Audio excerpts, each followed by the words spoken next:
The reception hall glitters with chandeliers, laughter, and music. Yet Emma Carter feels the weight of the evening like a stone on her chest. She hadn't planned on running into Liam Hayes here, not after nearly a decade of silence, but fate, with its cruel humor, chose a mutual friend's wedding as their stage. Across the room, she spots him immediately, tall, confident, perfectly pressed suit, his sharp presence commanding attention without effort. For a moment, time folds back, and she sees the boy he once was, the boy who shared secrets under bleachers, who carried her books, who promised forever loyalty. But then reality crashes in. That same boy grew into the man who sat in court and dismantled her father's defense with cold precision, sealing her family's downfall. Emma's chest tightens with old rage, and she feels the air thicken between them even before their eyes meet. The sweetness of the occasion curdles. The wedding isn't just a celebration anymore, it's a battlefield. And the spark of recognition between them is the opening shot. The clash happens almost instinctively, as though their anger has been rehearsing for years, waiting for the right stage. A careless comment from Liam about people who think love can blind them to truth sets Emma ablaze. She doesn't hesitate. Her voice cuts through the music and chatter, sharp enough to silence nearby guests. She calls him out, accusing him of betrayal, of being the reason her family was torn apart, her father locked away, her mother forced to hold their home together with scraps of dignity. Liam, unflinching, meets her fury with cool detachment, insisting he did what was right, that the evidence was undeniable, that her father was guilty and justice had to prevail. His words slice deeper than the original wound, because they carry the finality of someone who has convinced himself he was righteous. Around them, guests shift uncomfortably, whispers ripple, and the bride casts anxious glances. But neither Emma nor Liam notice. They are locked in a storm only they can feel, the years of silence collapsing into one raw, explosive moment that exposes everything they've been holding back. And yet, beneath the venom, something else brews in intensity neither of them can disguise. Their words sting, but their eyes betray a different truth. A bond that never fully broke, only twisted into something darker, heavier. The animosity is real, but so is the magnetic pull, the undeniable electricity that hums beneath every insult exchanged. It's not just hatred that makes Emma's hands tremble or Liam's jaw tighten. It's the ghost of what they once were, and the terrifying suggestion of what they could still be. That tension lingers long after the argument fizzles, hanging in the air like smoke after a fire. Guests may see only two old acquaintances clashing at an inconvenient moment, but those who know them see something far more complicated. Two hearts bound by history, resentment, and a thread of unresolved longing. This isn't just a fight.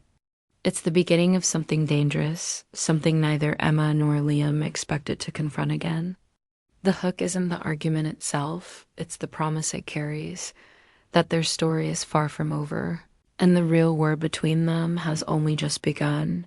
Emma Carter has built her life around service to others, pouring herself into her work as a social worker for at-risk youth. On the surface, she is the embodiment of compassion, calm, patient, the kind of woman who listens more than she speaks and always seems to know the right words to soothe a trembling teenager.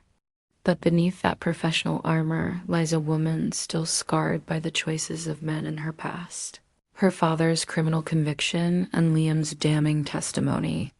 Every day she tells herself she's stronger, that she's risen above her past by dedicating her life to kids who've been written off the same way her family was.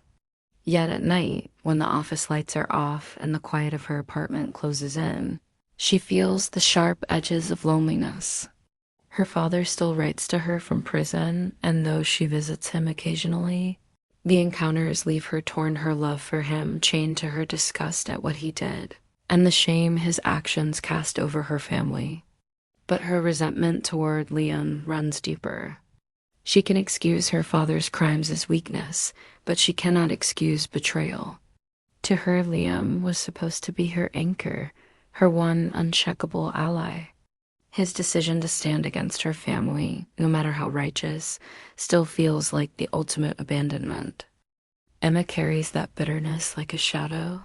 Even as she convinces herself she's moved on, Liam Hayes presents himself as everything a successful liar should be: disciplined, sharp, untouchable. In the gleaming corridors of his firm, he's known for his precision and ruthlessness. The man who doesn't flinch when negotiations turn brutal. But his cool exterior conceals a quieter torment. He tells himself he made the right choice years ago, that truth and justice demanded he testify against Emma's father, even if it meant shattering the most important friendship of his life. Yet the cost of that choice has never left him. Late at night, when the adrenaline of casework fades, he thinks of Emma, her silence, her fury, her absence, and wonders if justice is worth a heart hollowed out by regret. His mentor at the firm, an older lawyer who recognizes Liam's brilliance, warns him bluntly, the law isn't your whole life. If you keep living like this, cold, unyielding, you'll win cases but lose everything that makes them matter. Liam brushes it off, but the words stick. He knows he's already lost something irreplaceable, though he's never admitted it out loud. On the surface, his career trajectory looks unstoppable, but emotionally, he's a man stranded, carrying guilt he can't confess and longing he doesn't dare voice. The professional victories feel empty when the one person he once fought hardest to protect now sees him as nothing but a traitor. Their personal wounds are mirrored in the relationships around them, further deepening the stakes. Emma's younger brother, Caleb, carries his own bitterness, not toward their father, but toward Emma. He accuses her of clinging too tightly to the past, of letting her hatred for Liam keep them all trapped in an endless cycle of resentment. For Caleb, the only way forward is to stop blaming others and start living. But Emma's refusal to release her anger makes her both his protector and his prison. Liam, on the other hand, faces pressure from his mentor, who sees that Liam's relentless pursuit of professional success is rooted not in ambition alone, but in avoidance. His cold detachment has become his shield, but it's also a wall keeping him from forming real connections. Both Emma and Liam exist in a kind of emotional limbo tethered to a wound they cannot heal, yet unable to truly let go of the bond that once defined them. Their unresolved history isn't just a matter of old grudges. It's an open wound shaping every decision they make in the present. The stakes aren't abstract, they're personal, aching, and alive. Emma risks letting her bitterness define her entire life, turning her work into a performance of strength rather than a genuine path to healing. Liam risks becoming the very thing he swore he wouldn't, a man so consumed by the law's cold logic that he forgets the human cost of his choices. Together, their stories are a powder keg of guilt, love, betrayal, an unspoken longing, an emotional battlefield that promises devastation if they can't find a way to confront the truth. The first collision comes not in the glittering chaos of a wedding, but in the far less glamorous confines of a town hall meeting. Emma, seated near the back with her notebook in hand, listens with guarded interest as the mayor announces a new restorative justice program aimed at curbing the rising youth crime rate in their small hometown. It's exactly the kind of initiative Emma has been fighting for: community-driven, focused on rehabilitation instead of punishment. But her stomach knots when the program director introduces the legal advisors attached to the pilot project. Standing at the front, in his immaculate navy suit, is Liam Hayes. The sight of him here feels almost cruel, as though the universe is playing a joke at her expense. She tries to will herself invisible, but fate has other plans. When the assignments are announced, her name is read alongside his. Their case, a 15-year-old boy caught stealing electronics, the son of a single mother struggling to keep their fractured household afloat. Emma's heart sinks. She wants to storm out, to reject the pairing outright, but she knows walking away would undermine everything she stands for. Liam's eyes flick toward her, his expression unreadable but taut with tension. In the sterile light of the town hall, their shared past becomes inescapable. The program doesn't just force them into proximity, it locks them into a partnership neither of them asked for. One charged with years of unspoken anger and disappointment from the first meeting about their case. The tension between them simmers like a storm cloud ready to burst.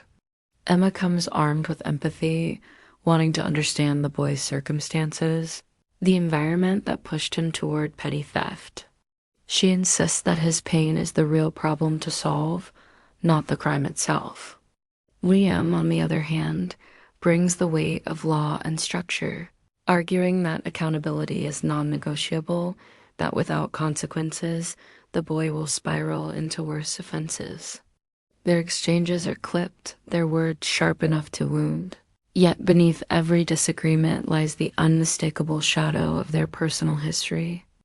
Emma can't help but hear echoes of her father's trial in Liam's tone, his insistence on facts, his unwillingness to bend the law in the name of compassion.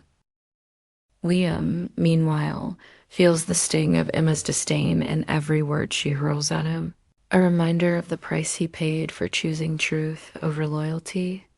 The case meetings, meant to focus on the boy, instead turn into battlegrounds where old wounds resurface under the guise of professional debate. And yet, as much as they resist, neither can ignore the gravity of the boy's situation. He sits across from them with haunted eyes, balancing on the same precipice they once stood on, a life defined either by betrayal or by forgiveness.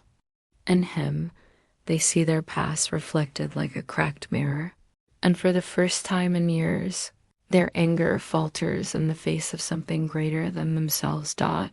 It is the boy's story that cracks their defenses. His mother, exhausted and overwhelmed, reminds Emma of her own mother holding their family together after her father's arrest. His stubborn silence, his refusal to trust adults, mirrors Liam's own teenage self-angry, guarded, certain the world would only let him down. In the boy's brokenness, they see both the failures of their parents and the fractures of their friendship. Emma feels the ache of recognition. Walking away would mean condemning this boy to the same abandonment she's resented her whole life. For Liam, the realization cuts just as deep.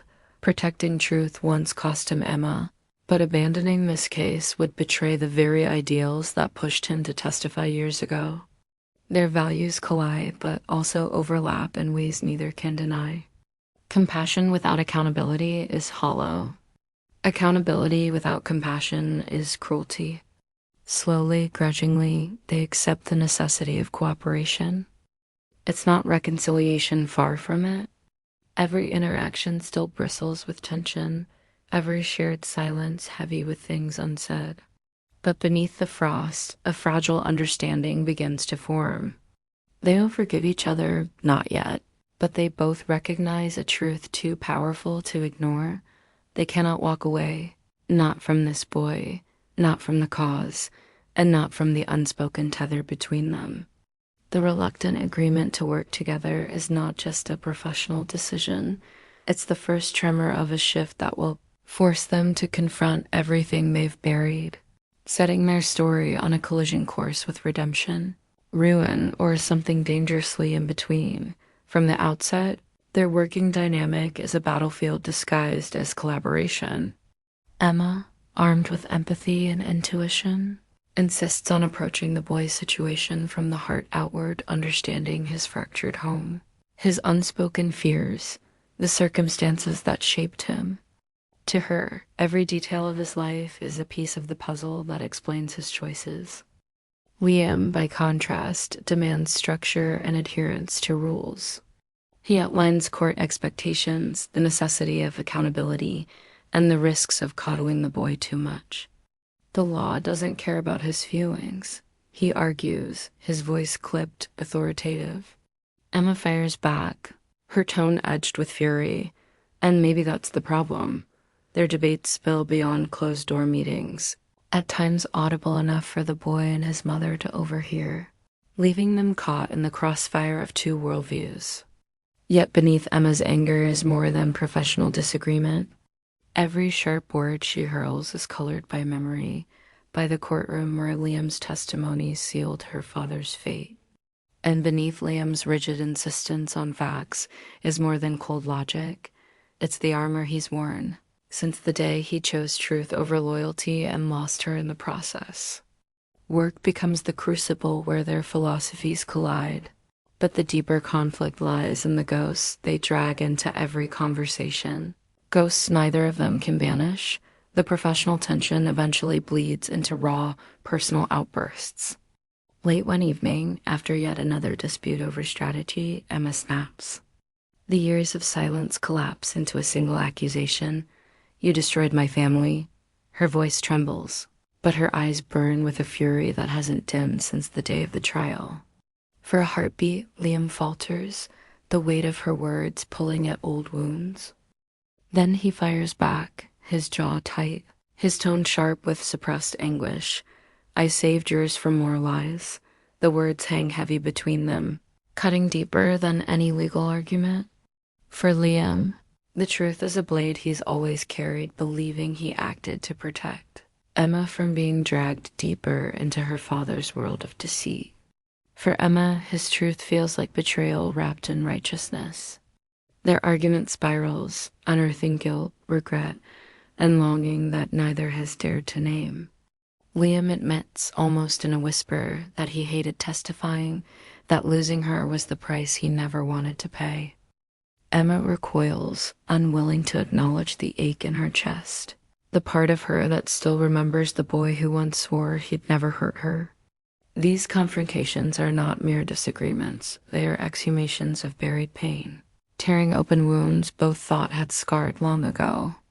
And yet, in the rawness of these clashes, there is a strange, dangerous intimacy.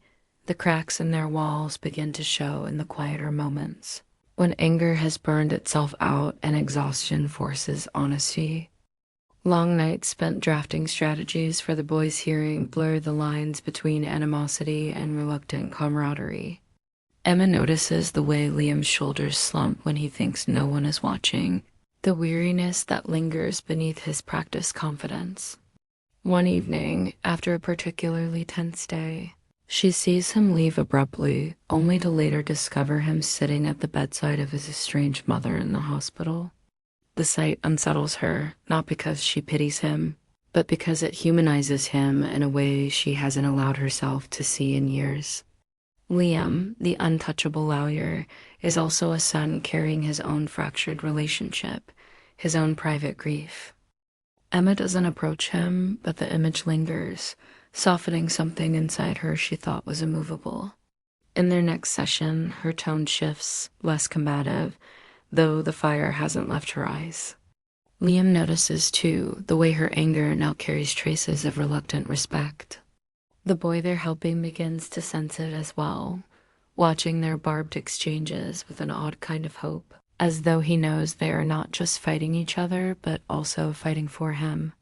Beneath the arguments, beneath the resentment, something unspoken grows, an attraction born not of romance, but of recognition, of two broken people finally seeing each other's wounds. Neither dares to name it, but it hums beneath every silence, every sidelong glance. Their conflict is no longer just about the past or the boy's future. It is about the possibility, however dangerous, of rediscovering a bond they thought was lost forever. The truth doesn't arrive quietly, it crashes into Emma's world like a storm she can't outrun. While reviewing old files connected to their restorative justice case, Emma stumbles upon sealed court documents that should have been destroyed or buried in archives. At first, she doesn't want to open them. Her entire identity has been built on believing her father was framed, or at least unfairly judged. But curiosity, mixed with unease, pulls her deeper. What she finds guts her. There, in black and white, are records proving her father deliberately concealed evidence letters. Receipts and testimonies that would have painted a damning picture, even without Liam's testimony. The realization hits like a betrayal within a betrayal. Her father wasn't just guilty, he had hidden the truth from her, letting her carry years of misplaced rage toward Liam. The floor beneath her feels like it's collapsing. She can't breathe, can't reconcile the man she defended with the man who had manipulated her loyalty. And worse, she can no longer deny that Liam was right all along. The righteous certainty she clung to dissolves, leaving behind a raw, frightening void. All the anger she carried for years suddenly has nowhere to go, ricocheting inside her chest until it feels unbearable when Emma confronts Liam. The walls she so carefully built finally crumble. Her words are jagged, spilling out in sobs and accusations. You ruined me, Liam. You ruined us. And the worst part is, you were right. The admission scorches her throat, as though speaking the truth betrays not only her family, but the years she spent despising him. Liam listens, torn between relief that she finally understands and anguish at the pain etched across her face. For the first time, he lets the mask drop. His voice, usually so controlled, cracks as he confesses, I loved you, Emma. I never wanted to stand against you. Testifying against your father broke me, but I couldn't sacrifice justice, not even for us. The words hang between them, heavy with the ache of years lost. Emma stares at him, the world tilting on its axis. She wants to hate him for choosing justice over love, yet part of her deep, unrelenting aches because she knows it's true. He didn't betray her lightly. He sacrificed his own heart for a principle that destroyed them both. In that moment, their fight is no longer about the past, but about the impossible weight of truth, love, and loyalty colliding. The confrontation spirals into a storm of grief and longing.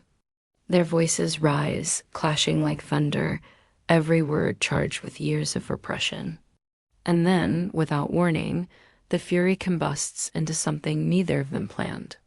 Liam steps closer, his hand trembling as if fighting the urge, and Emma doesn't move away.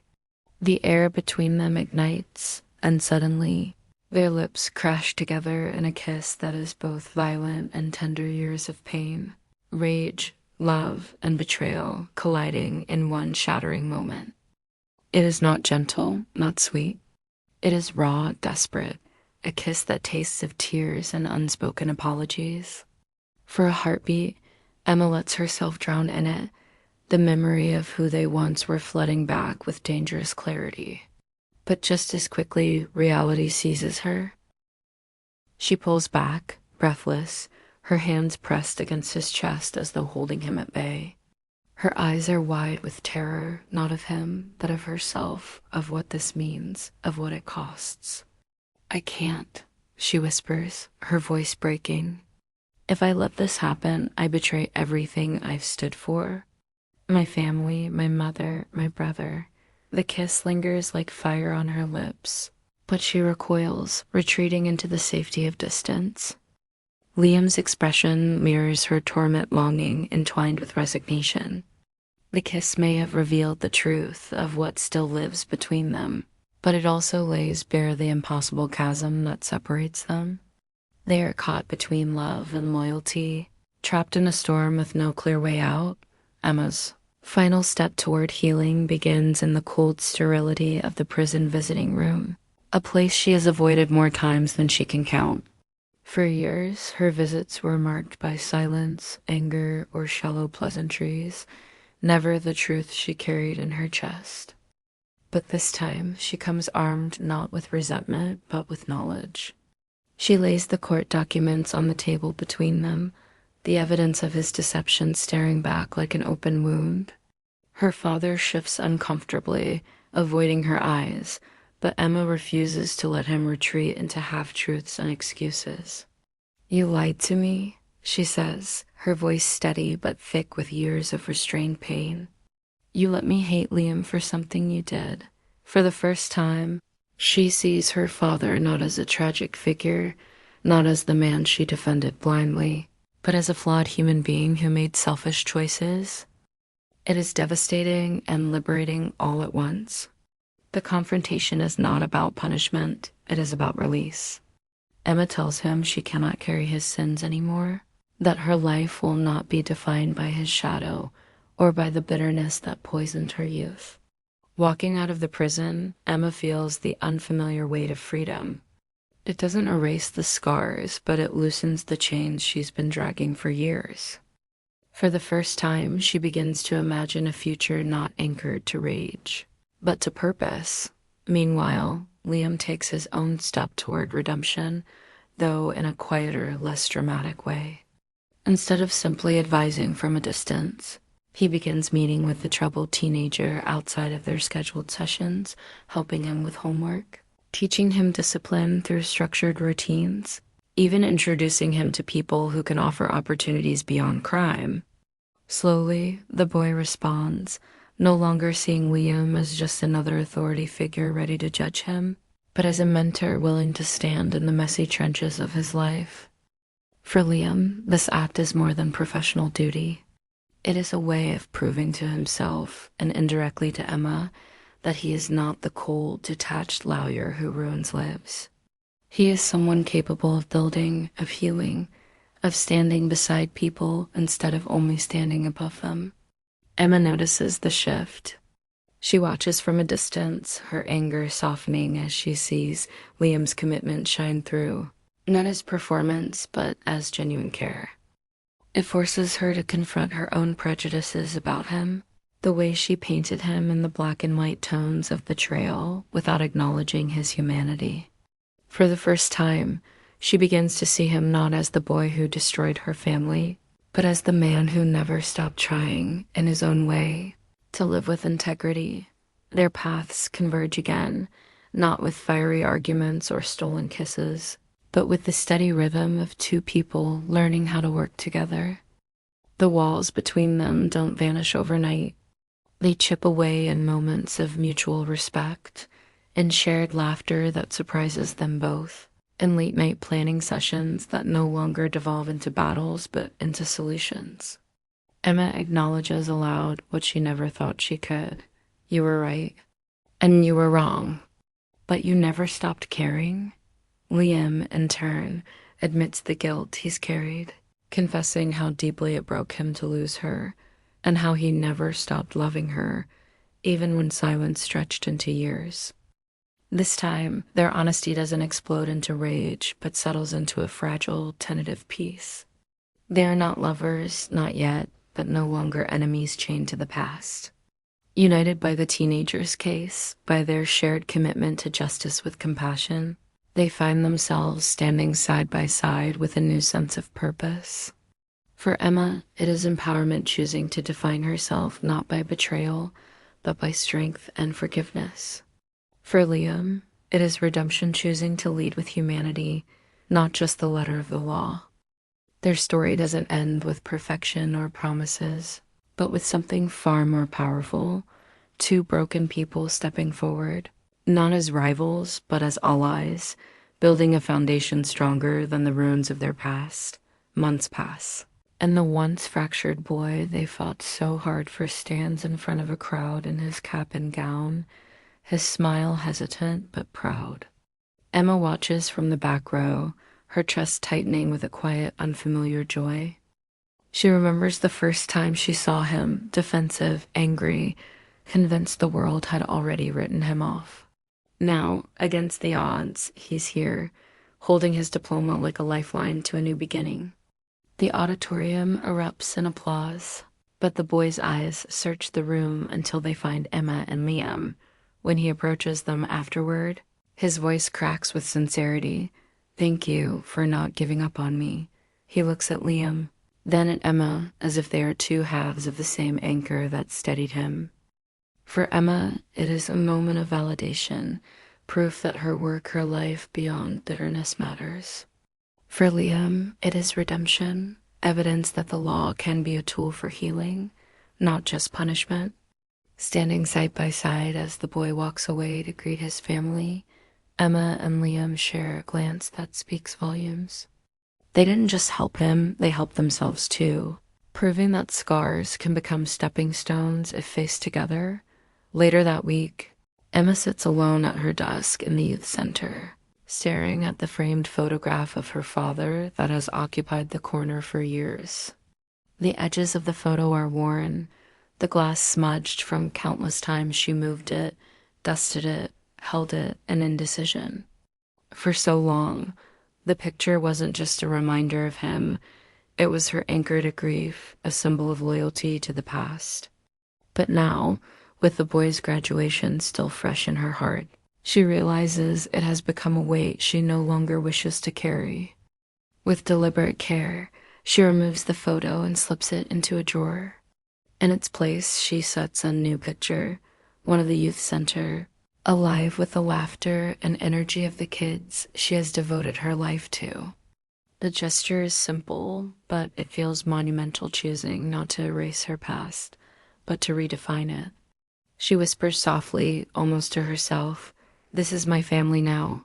For the first time in years, the air around her feels lighter, as though she has made peace not by forgetting her father, but by finally stepping out of his shadow. That evening, Emma and Liam walk together along the quiet streets of their hometown, the setting sun casting long golden streaks across the pavement. Their conversation drifts between casual and profound, but eventually Liam's voice lowers, carrying a question heavy with meaning. "Do you think forgiveness is possible?" For a moment, Emma doesn't answer. She feels the sting of old wounds, the weight of everything they've endured, and the tentative hope that now lingers between them. Finally, her lips curve into a trembling smile, her eyes glistening. It already started. The words are not an absolution, not a promise of love reborn, but an acknowledgement of the quiet truth they've both discovered, that forgiveness is not a single act, but a choice made over and over again. They fall into step beside each other, silence settling comfortably where once there was only fire. As the evening light wraps around them, they are no longer enemies bound by bitterness, but allies walking into an uncertain future together. Not perfect, not fully healed, but free, choosing each other and the possibility of something greater than their past. It is not the end of their story, but the beginning of one finally untethered from old wounds.